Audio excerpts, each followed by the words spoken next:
반갑습니다. 회귀분석 실습 네 번째 시간 이어서 진행하겠습니다.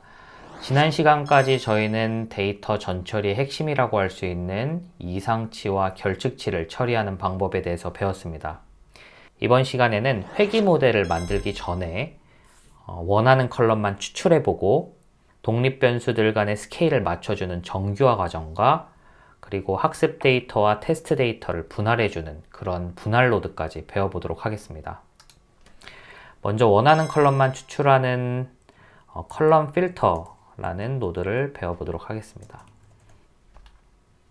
컬럼 필터 노드를 지난 시간에 마지막으로 사용했던 결측치 처리 노드와 연결을 해주신 다음에 우선 이 모든 변수를 exclude 쪽으로 넘겨주시고, 물론 이 모든 변수를 사용해서 예측 모델을 만들면 성능은 좋아지겠지만 이번 실습 시간에는 기상 변수만을 활용해서 모델을 만들어 보도록 하겠습니다.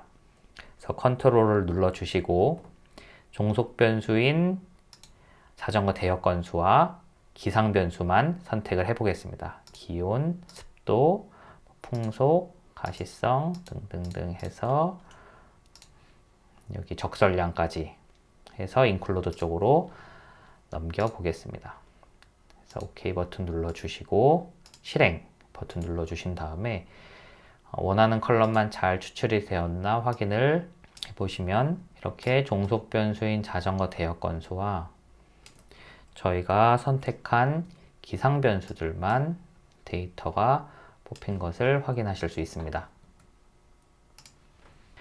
다음으로는 독립 변수들 간에 너무 스케일이 많이 차이가 나는 것을 이렇게 통일시켜주는 정규화 작업에 대해서 배워보겠습니다.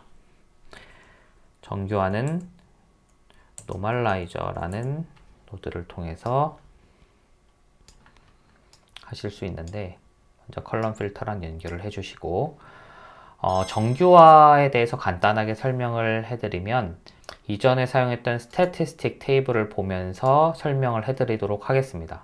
먼저 이 윈드 스피드, 풍속과 가시성 독립변수 두 개를 비교해 보도록 하겠습니다. 풍속 같은 경우에는 최소값이 0이고 최대값이 7.4이죠. 근데 가시성 같은 경우에는 최소값이 27, 그리고 최대값이 무려 2000이나 됩니다. 이렇게 같은 독립변수임에도 불구하고 어떤 변수는 이렇게 스케일이 작고 어떤 변수는 이렇게 스케일이 크게 됩니다. 이렇게 독립 변수들 간의 스케일이 다르게 되면 종속 변수가 스케일이 큰 독립 변수의 편향이 될 가능성이 높습니다. 따라서 이렇게 독립 변수들 간의 스케일을 맞춰주는 작업을 정규화라고 합니다. 이런 정규화 작업은 모델 성능을 높이는 데 필수적인 그런 과정입니다. 노멀라이저 노드의 설정을 들어가 보시면 먼저 어떤 변수를 정규화를 진행해야 될지와 어떤 방법으로 정규화를 할지 이렇게 선택을 하실 수 있습니다. 먼저 종속 변수인 자전거 대역 건수는 정규화해서 제외를 시켜주시고 독립 변수만을 가지고 정규화를 진행해 보겠습니다. 자주 사용되는 정규화 방법은 크게 민맥스 최소 최대 노멀라이제이션과 Z스코어 노멀라이제이션이 있습니다. 간단하게 설명드리면 이 민맥스 정규화 같은 경우에는 각 변수 기준으로 가장 작은 최소값을 0, 가장 큰 값을 1로 두고 나머지 값들을 그 사이에 맞춰서 정규화하는 방법을 말하고, Z스코어 정규화 같은 경우에는 데이터들의 평균과 표준 편차를 구하고 각 데이터들이 평균 대비 얼마의 표준 편차만큼 떨어져 있는가를 계산해서 그 값으로 대체해주는 그런 방법을 말합니다.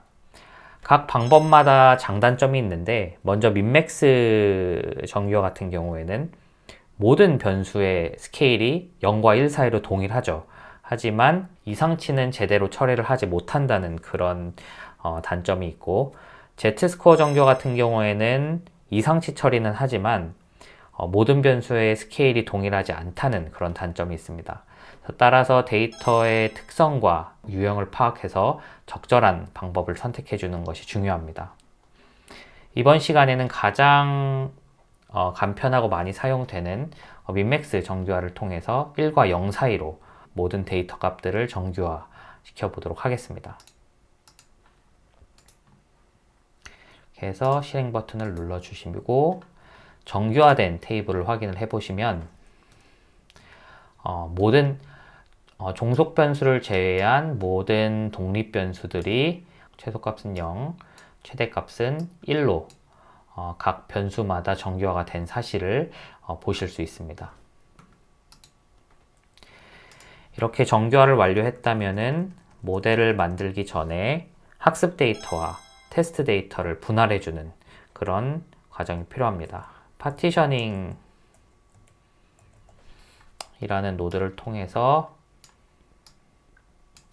해보실 수 있고, 이렇게 노멀라이즈 된 노드를 연결시킨 다음에 컨피규어 버튼을 누르시고, 보통 앞에 개념에서도 설명을 드렸지만 학습 데이터는 70에서 80, 그리고 테스트 데이터는 20에서 30으로 하는 것이 일반적입니다.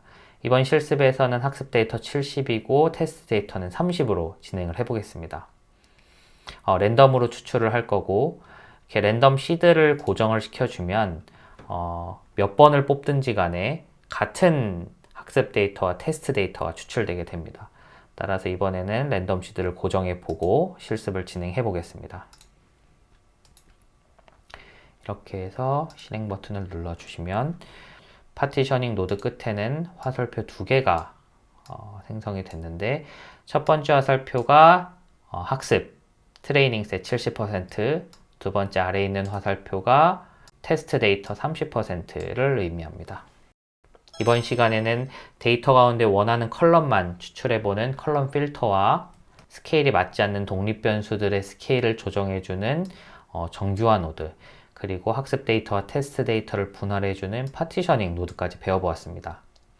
다음 시간에는 회귀 모델을 만들어보고 학습시키고 성능을 평가해보는 그런 실습을 진행해 보도록 하겠습니다. 감사합니다.